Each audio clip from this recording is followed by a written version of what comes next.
The morning they sent bulldozers to tear down my great-grandfather's bridge was the moment I decided their $4 million lakeside resort would become nothing more than a swampy parking lot. It was 6 a.m. on a Tuesday, and I was drinking coffee on my dock when the low rumble of diesel engines drifted through the fog. Out of the haze rolled a bulldozer, its treads grinding toward the old stone bridge my great-grandfather had built back in 1923. That bridge had tied our community together for a full century, but one self-important HOA president had labeled it an eyesore. What Sylvia Morton and her polished HOA board didn't realize was that in Texas, water rights can outweigh any bylaw. My great-grandfather hadn't only built that bridge, he'd overseen the dam as well. And now, I had inherited something no HOA could touch, the authority to drain their entire lake. My name is Daniel Harris. I'm a civil engineer, and 3 months ago I became the owner of the most stunning piece of waterfront land you could imagine. My great-grandfather, Henry Harris, built our family's cabin in 1920 after returning from the Great War. But his true masterpiece was the Stone Arch Bridge. He had quarried limestone by hand and laid each block with care, creating a structure that connected our side of the lake to the main road. For 100 years, that bridge carried fishermen to their favorite coves, kids to swimming holes, and neighbors helping neighbors. It was the soul of our little community. When I inherited the property, my wife Emily and I dreamed of retiring there in a few years. We'd saved diligently, planning to renovate the cabin. I imagined mornings spent casting a line off the dock, the creak of the weathered boards under my boots like music. But then came Sylvia Morton. She was the type who wore pearls to the grocery store and drove a spotless white Mercedes that had never touched a dirt road. 2 years ago, she moved into Silver Pines Estates, the upscale development that had mushroomed on the far side of the lake. Within 6 months, she'd positioned herself as HOA president. The first warning sign was a certified letter, heavy with that official weight that churns your gut before you even open it.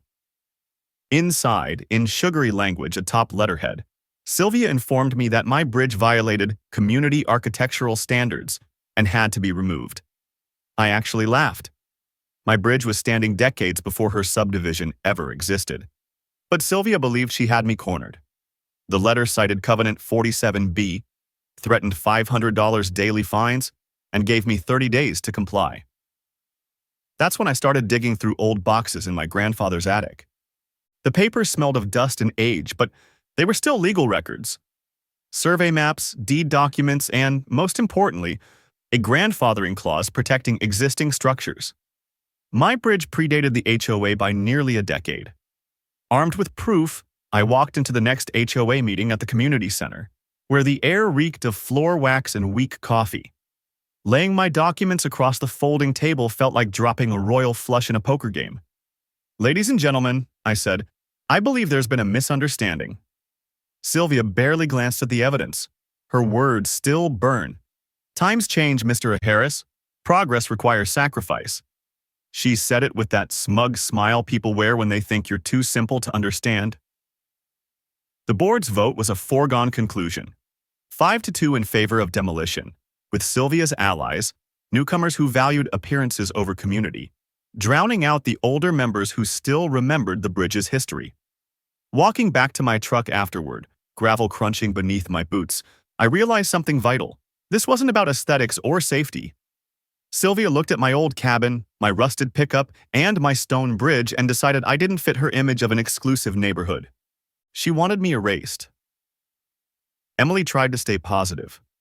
"We'll fight this," she told me at dinner, squeezing my hand across the kitchen table. "The law is on your side."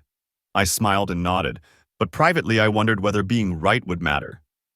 What none of us knew then was that Sylvia had picked a fight with the wrong engineer. Because while she understood bylaws, I understood water. Sylvia didn't waste a second shifting from threats to action. 3 days after that board meeting, I stepped outside for work and spotted 2 men in matching polos lingering near my boundary line. Security, at 7 in the morning on a Wednesday. "Morning, gentlemen," I called, coffee in hand. "You lost?" The older one, built like a retired linebacker, lifted a clipboard. "HOA Compliance Patrol, sir. We're documenting violations." I nearly snorted coffee out my nose. Violations like what? Grass exceeds the HOA's 3-inch standard in multiple zones.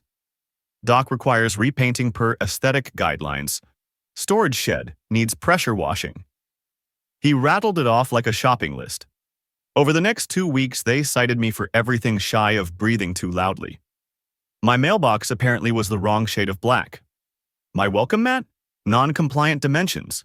A fishing net visible from the road? Unacceptable. By week 3, I was staring at $1,200 in fines. So I did what engineers do when a system misbehaves. I examined it piece by piece. That's how I found out Sylvia's husband, Victor, owned Morton Protective Services. Cute, right? The HOA was paying his outfit $3,000 a month to hound homeowners into submission. One evening on the state contractor site, I discovered something delightful. Victor's security license had lapsed 6 months earlier. He'd been operating illegally the whole time. Here's a useful nugget. In Texas, HOA security must be properly licensed like any private firm, and many aren't.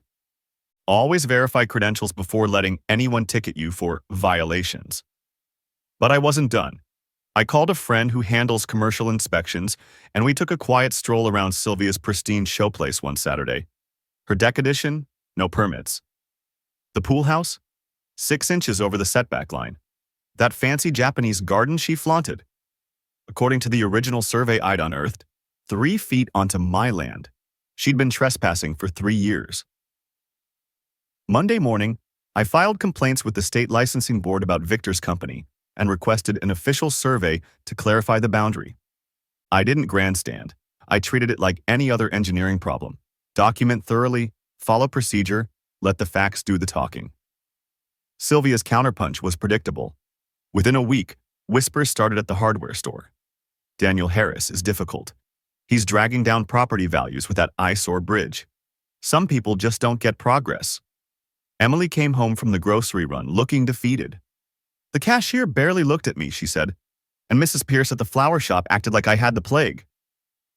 Then came the anonymous reports, claims that my bridge was structurally unsafe, that I was dumping chemicals in the water, which was funny given I test water quality for a living as an environmental engineer. And that's where Sylvia made her first genuine blunder. While she played neighborhood politician, I buried myself in technical records. I'd filed a public records request for anything about water rights and the dam on our lake. The county's dusty files held maps from the 1920s showing flow paths, engineering notes from my great-grandfather's era, and, most intriguing, documentation of secondary water rights that had never been transferred to the HOA. I spent the weekend circling the shoreline with a surveyor's eye, studying how the water actually behaved. The exclusive resort Sylvia bragged about, the one meant to elevate our community, had a fatal dependency. Their entire business model relied on steady lake levels. Boat slips, lakeside dining, those high-end water features, all assumed the water would sit at a fixed elevation. Diesel fumes still lingered from their job site gear, and the irony was thick enough to taste. Sylvia had obsessed over my stone bridge and ignored the larger controlling system. I drove home that evening with a new clarity. She thought she was playing chess, sliding HOA pieces into place to corner me. She didn't realize I wasn't just another homeowner she could push around. I was the man who understood the water. Sylvia's next move hit with all the subtlety of a freight train. I was in my home office one Tuesday morning when I heard the heavy sound of trucks pulling up. 3 county vehicles stopped outside, and a man in a hard hat stepped out carrying the kind of clipboard that ruins a day. "Daniel Harris?" he asked. "We've had an anonymous tip about safety concerns with your bridge. I'm here to conduct an inspection." Anonymous tip. Right. I could practically smell Sylvia's perfume in the morning air. The inspector spent 4 hours crawling across every inch of my great-grandfather's stonework, measuring, probing, testing for moisture. When he finally wrapped up, he looked almost sheepish. "Mr. Harris, your bridge is as solid as the day it was built. But," he tapped his clipboard, "current code requires seismic reinforcement for structures of this size. Estimated cost for compliance is $3,000. You'll need to submit improvement plans within 10 days, or we'll have to condemn it." $3,000 for earthquake protection in Texas, where the biggest tremor in living memory was caused by highway blasting. Then came the kicker. He handed me a business card along with the citation. Morton Construction can handle the work. Victor Morton quoted $12,000, says he can finish in a week. I stared at the card like it was a rattlesnake. Victor, Sylvia's husband, offering to fix the problem his wife had just manufactured for quadruple the cost. How convenient. That evening, I made calls. First, to the state licensing board, where a woman named Angela pulled up Victor's file. "Sir," she said, "his contractor's license expired 2 years ago. He isn't legally allowed to perform construction work for hire." Next call was to a buddy at the county building office. He laughed bitterly when I asked about seismic codes. "Daniel, that requirement only applies to new builds or major renovations. Existing structures are grandfathered unless they're unsafe. Your bridge is fine."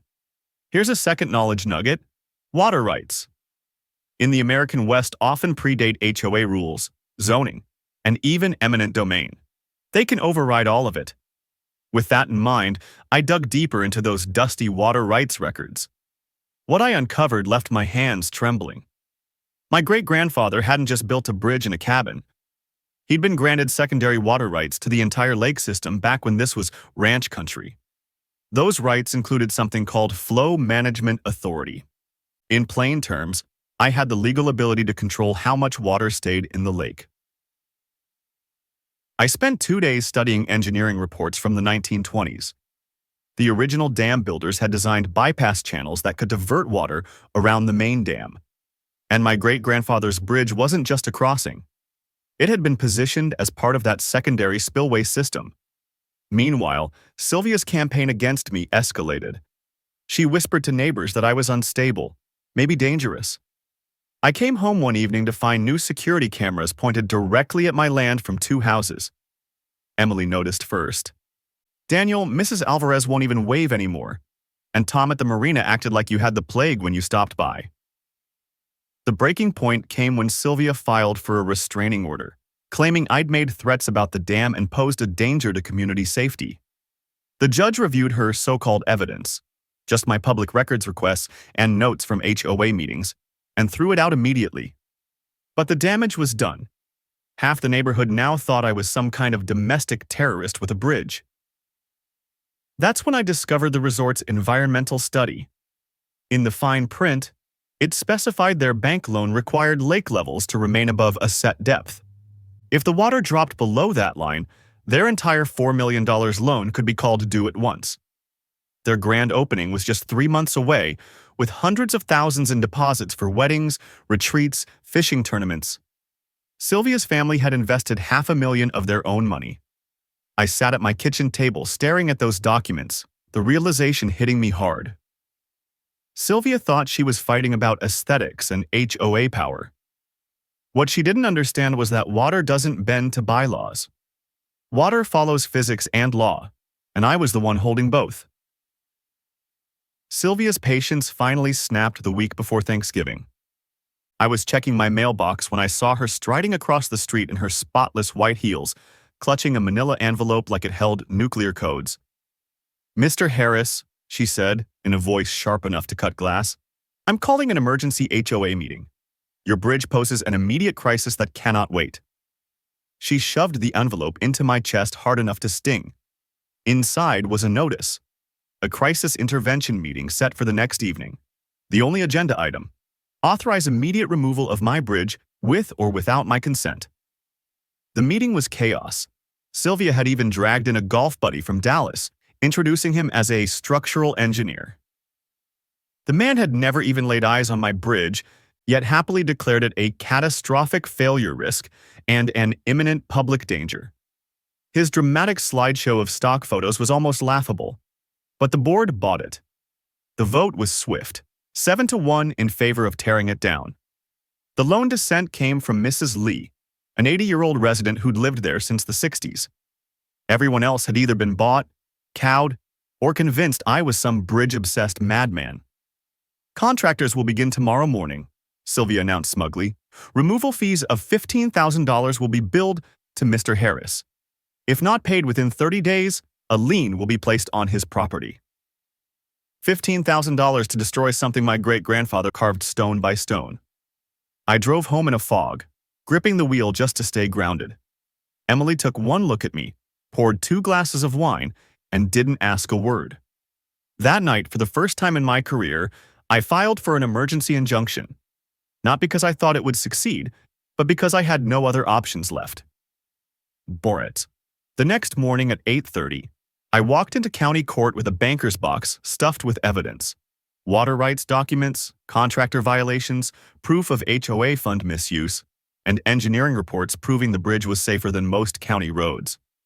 Judge Ramirez listened for 12 minutes before issuing his decision.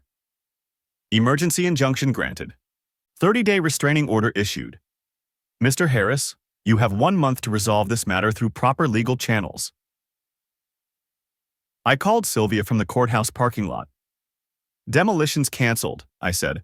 Better notify your contractor. The silence on the other end stretched so long I thought she'd hung up. Then came her hissed reply. This is war, Mr. Harris. Here's knowledge. Nugget number 3. Emergency injunctions can stop an HOA dead in its tracks if you can prove immediate, irreversible harm. But you need evidence. Paperwork, not anger.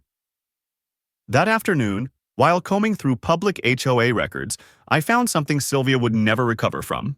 Over the past year, she'd authorized over $30,000 in legal consultations and emergency contractor fees. Every dime had gone to companies owned by her husband or brother-in-law. She wasn't just harassing me. She was bleeding the community treasury dry.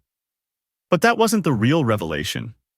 In the original 1923 survey, my great-grandfather hadn't just built a bridge. He had deliberately aligned it as part of the lake's secondary flow management. The bridge wasn't just stonework. It was a control point within the larger water system. That night, I traced faded blueprints by lamplight, my finger following water patterns across the page. The deeper I studied, the clearer it became. Sylvia had made a catastrophic mistake. She thought she was bullying a stubborn homeowner with an old truck. What she hadn't realized was that Henry Harris had been chief engineer of the entire lake system. He built redundancies and safeguards into every structure, including his bridge. I called my old professor from Texas AANDM, a water rights law specialist. After I explained, he was silent for a long time. Finally, he said, Daniel, if you're right, you don't just own a bridge, you hold water management authority for the entire lake system. That's not HOA territory. That's federal water rights law. I hung up and stepped onto my dock, breathing the crisp November air.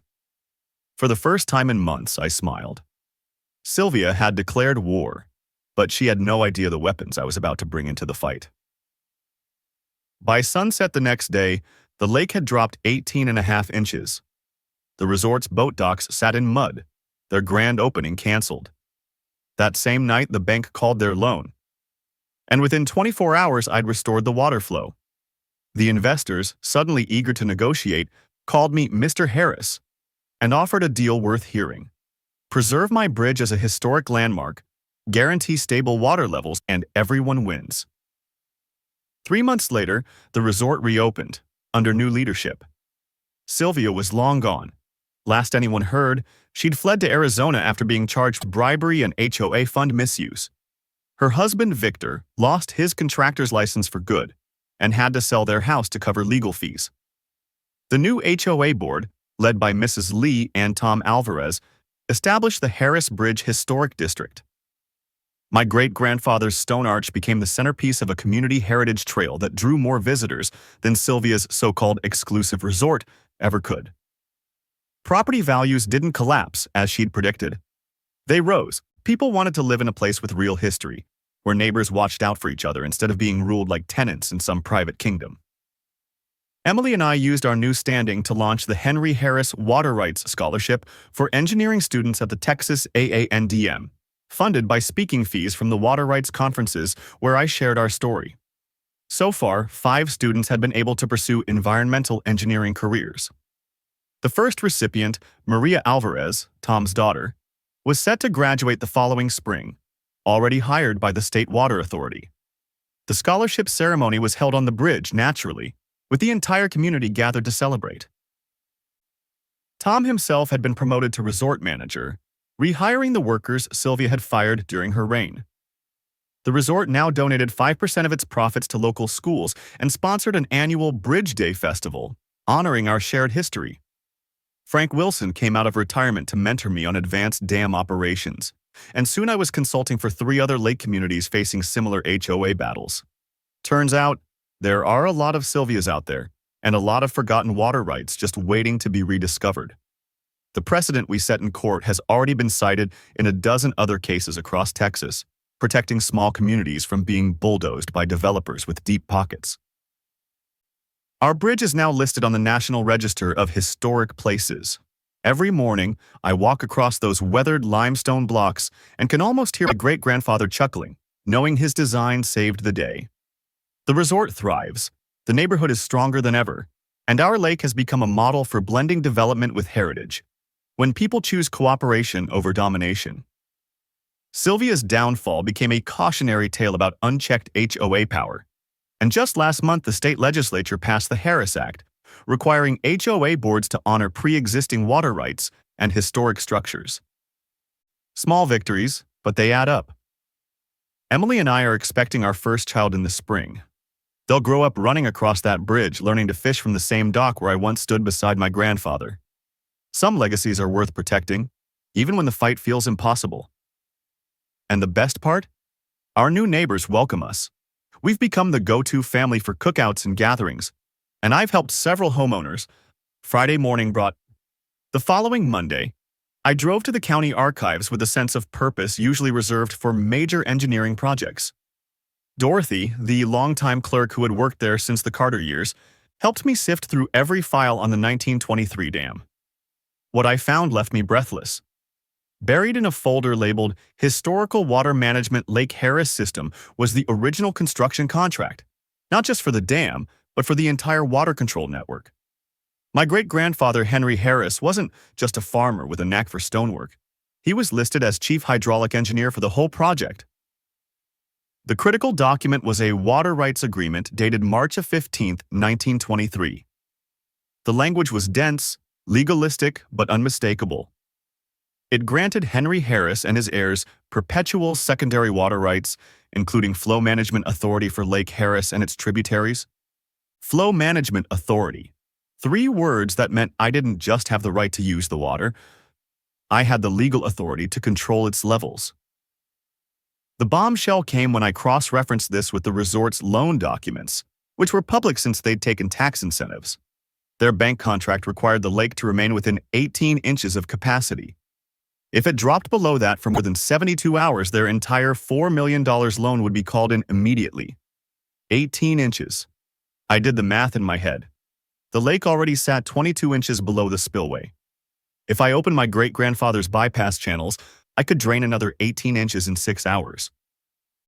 The resort had already collected over $200,000 in deposits for their grand opening weekend. Weddings, corporate retreats, tournaments, all counting on a pristine lake. Sylvia's family had personally invested $500,000, with Victor even co-signing the loan, using their house as collateral. I sat there in the archives, surrounded by the musty scent of old paper, realizing I was holding a nuclear weapon in a water rights war. The weight of it hit me hard. This wasn't just about punishing Sylvia anymore. The resort employed 43 locals, servers, groundskeepers, boat captains, cleaning crews, good people who depended on those jobs. But Sylvia had made this deeply personal. She'd tried to erase 4 generations of my family's history. She'd looted community funds, spread lies, and treated our neighborhood like her private empire. That evening, I walked the dam, not as a grandson full of nostalgia, but as an engineer studying a system. The 1920s design was simple brilliance. Manual bypass valves, hidden under decades of moss, still turned true. Sylvia had spent months fixating on architectural standards, while ignoring the fact that her empire balanced on mechanisms my great-grandfather could operate with nothing more than a wrench. I made a choice that night. I wouldn't pull the trigger immediately. Sylvia deserved one final chance to back down. One last opportunity to negotiate like an adult instead of a bully. But if she refused, if she pushed again, she'd leave me no choice. The next day, I started building a team. First, Patricia Gomez, a water rights attorney in Austin. Her reputation was legendary. She'd beaten corporations in court over ranchers' claims. "Daniel," she told me, "if your paperwork is solid, you're holding a royal flush in a game where they think you've got checkers." She agreed to work on contingency. That said everything about her confidence. Next was Frank Wilson, the old-timer who had run the dam for 3 decades. He'd worked alongside men who had trained under my great-grandfather. "Your granddad was smart," Frank said over coffee. "Built redundancy into everything. Those resort folks don't even know those bypass channels exist. Haven't been touched since the drought of '86. He agreed to walk me through the controls and confirm that everything I planned was both legal and within normal operation. Then Mrs. Lee introduced me to Tom Alvarez, a resort maintenance worker who'd grown up fishing off my bridge. "Most of us know Sylvia's trouble," Tom whispered. "She treats the staff like dirt, but we can't risk our jobs." I promised him I wasn't there to ruin livelihoods, only to defend my family's legacy. Finally, Emily's sister, Monica, a paralegal in Dallas, volunteered her research skills. Within 48 hours, she'd compiled a devastating file of Sylvia's financial misconduct, embezzlement, and misuse of HOA funds. Patricia laid out our strategy: present Sylvia with a final compromise at the next HOA meeting. I keep my bridge as a protected structure. In exchange, I guarantee stable lake levels for resort operations and agree to HOA oversight on any new construction. If she accepts, everyone wins. If she refuses, we exercise my flow rights and drop the lake. Timing was critical. It was spring runoff season. Any water I released wouldn't be replenished for months. Frank showed me the mechanics. The bypass wheel was hidden beneath a concrete housing, designed so a single man could operate it with basic tools. I practiced until I could turn it blindfolded. The old brass wheel spun smoother than expected, a tribute to my great-grandfather's skill. The timeline was set. One last chance for Sylvia to choose reason. If she rejected it Monday morning, I'd open the valves. The resort would sink, not from sabotage, but from legal, documented water rights older than her entire development. That Sunday night, Emily and I sat on the dock watching the sunset turn the lake crimson and gold. "Are you sure about this?" she asked softly. I squeezed her hand. "Sylvia made her choice. Now I'll make mine. The lake will decide who truly holds power here." House. I could hardly believe. I was sipping coffee on the porch when 3 sheriff's deputies pulled up, followed by Sylvia in her spotless BMW and 2 sharp-suited men who screamed federal lawyers. "Daniel Harris," the lead deputy said, clearly uncomfortable. "We have a warrant for your arrest on charges of criminal threatening and conspiracy to commit environmental terrorism." Environmental terrorism, for exercising water rights my family had held for a century. Monday morning broke crisp and clear, the kind of day where every sound carries. At 8 a.m., I arrived at the dam with Patricia, Frank, and a crowd of reporters who had been shadowing the story for weeks. Sylvia was already there, flanked by her private security detail in tactical gear, 3 sheriff's deputies, and a small army of lawyers. She stood in front of the control housing like some desperate general making her last stand. "You will not pass," she barked, voice trembling but loud. "I'm protecting this community from a dangerous man." Channel 9. News had cameras rolling. Even the resort investors had driven down from Dallas, no doubt calculating their losses in real time.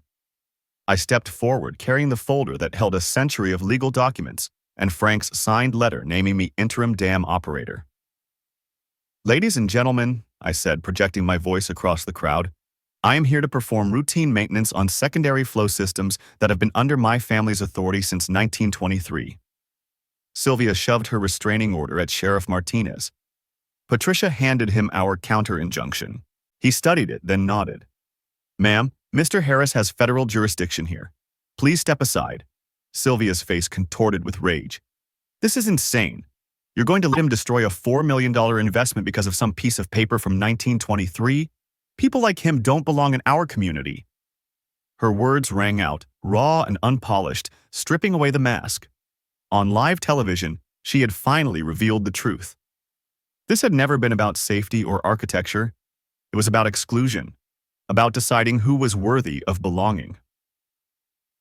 I crouched at the control housing, unbolting the access panel with tools Frank had provided. The bolts came free with sharp metallic echoes, and the crowd leaned forward in collective silence. Inside sat the brass wheel, oiled and ready despite its century of service. "Mr. Harris," a reporter called out, "can you explain what you're about to do?" Without looking up, I replied steadily, "I'm opening the secondary flow channels my great-grandfather designed in 1923. This is legal dam maintenance under federal water rights law." Sylvia's voice cracked as she screamed, "He's going to drain the lake. He's destroying private property. Arrest him." Sheriff Martinez shook his head. "Ma'am, he has authority. This is legal." I gave the wheel 3 deliberate turns clockwise. Deep inside the dam, the old machinery came alive with a deep, resonant groan. Water surged through the bypass channels like thunder, the sound reverberating in everyone's chest. Within minutes, the lake's surface began to drop. By the 20-minute mark, the resort's boat docks tilted helplessly, their pilings sinking into mud. Gasps rippled through the crowd, cameras zooming in as the empire Sylvia had built unraveled before their eyes. Sylvia stood frozen, her face pale, lips trembling. You can't do this. You can't just destroy everything we've built," she whispered. I stood, brushing dirt from my hands, and faced her. "Mrs. Morton, I offered compromise. I offered respect for your investment and my family's legacy. You chose war, and this is what losing a water rights war looks like." Reporters shouted questions, neighbors erupted in cheers, and investors shouted into their phones. But the clearest sound was Mrs. Lee's voice, strong and unwavering, carrying across the dam. "Welcome home, Daniel. Your great-grandfather would be proud." That moment was the end of Sylvia's reign. By the end of the week, she was facing criminal charges for bribery, fraud, and perjury. The resort investors cut her out of the project entirely.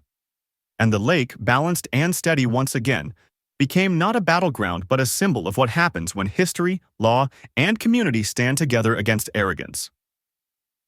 Within 2 hours, I was bonded out and sitting in Patricia's Austin office.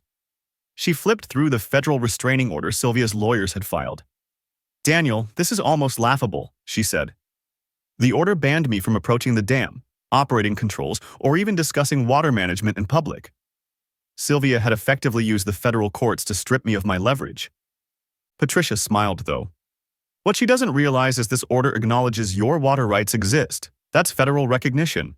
She's just given us exactly what we need." Within 6 hours, Patricia filed our own federal lawsuit, asserting water rights violations under the Rivers and Harbors Act of 1899. More importantly, she obtained a counter-injunction that superseded the local restraining order. Federal water rights trump local complaints every time. Here's another knowledge nugget. Federal water rights enforcement can override local law when historical claims predate state jurisdiction, and Sylvia had just handed us that precedent on a silver platter. But she wasn't finished. That weekend, Sylvia hired a private security firm, ex-military contractors who looked like they'd stepped out of a war movie, to patrol the dam 24 hours a day. Meanwhile, Emily came home from the grocery store with grim news. "Honey, there are news vans down the road. And Mrs. Pierce said Sylvia's been telling people you're planning to poison the water supply." Poison the water supply? Sylvia had gone from harassment to full-blown slander. The local media frenzy exploded.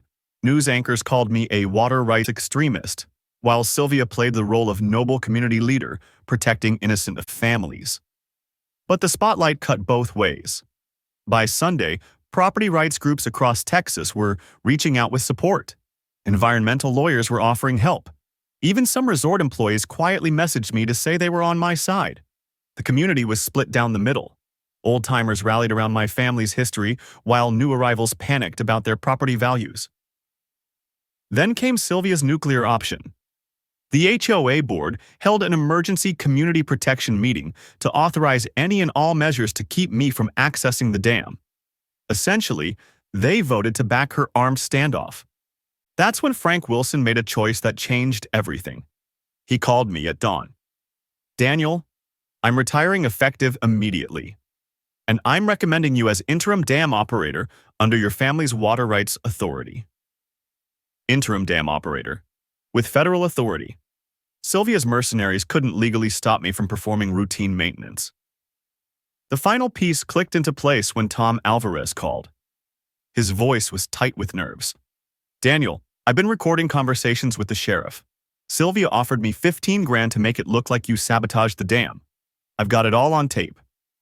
$15,000 for false testimony. Sylvia had crossed from harassment into felony bribery. That evening, Emily and I sat on the dock, the air heavy with the scent of rain. Tomorrow's the day, I told her. Sylvia's made her choice. Now I have to make mine. She squeezed my hand. Your great-grandfather would be proud. Some fights are worth standing up for. Sylvia must have sensed what was coming. 3 days before the scheduled HOA meeting, Patricia called me with news that made my stomach tighten. Daniel, she said, they've hired Blackstone Associates out of Dallas. $2,000 an hour. They specialize in crushing property rights cases. Blackstone wasted no time. They filed motions challenging my 1923 water rights, arguing they were archaic and overruled by modern zoning law. They demanded an emergency hearing to dissolve my injunction, painting me as an environmental hazard. Sylvia's desperation bled through in other ways, too. Rumors swirled that she was phoning resort investors, spinning wild tales about me plotting to sabotage the dam. The paranoia was eating her alive.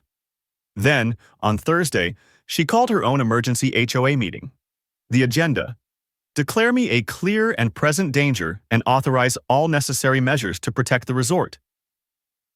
I walked into that room with Patricia, Frank, and a folder thick with evidence. The community center smelled of nervous sweat and cheap cologne. Sylvia's supporters had packed the place, ready to brand me a terrorist. During the public comment period, I stood and laid out my final proposal. I spread the documents across the folding table: the water rights certificates, the resort's fragile loan agreements, and proof of Sylvia's financial misconduct. I'll keep the bridge as a historic structure, I said evenly. In exchange, I'll guarantee stable water levels for resort operations and respect architectural oversight for new builds. Everyone wins. The silence was heavy. You could almost hear gears grinding in Sylvia's head as she processed the fact that I held all the leverage. Then she snapped. This is extortion, she spat. You're threatening to destroy a $4 million investment because you can't follow simple community rules. Patricia rose calmly. Mrs. Morton, my client isn't threatening anything. He's offering to guarantee your water supply in exchange for respecting his grandfathered rights. That's negotiation. Sylvia's face turned crimson. I don't negotiate with terrorists. This board will not be blackmailed by environmental extremism. That's when Frank Wilson cleared his throat. Ma'am, with respect, Daniel has legal authority over water management that predates your development by 80 years. This isn't extremism, it's law. The vote came quickly, 6-2 against negotiation. Only Mrs. Lee and Mr. Patterson sided with me. Sylvia smirked like she just won a trophy. Mr. Harris, she declared, voice dripping with triumph, your threats hold no power here. This community will not bow to intimidation. As I walked out, the crunch of gravel under my boots sounded like a countdown. Sylvia had been handed every chance to resolve this peacefully. She'd chosen escalation over reason. The next morning, Tom Alvarez called before sunrise, voice tense. Daniel, you need to know. Sylvia offered me $10,000 cash to sabotage the dam. Said if it looked like equipment failure, you'd get blamed.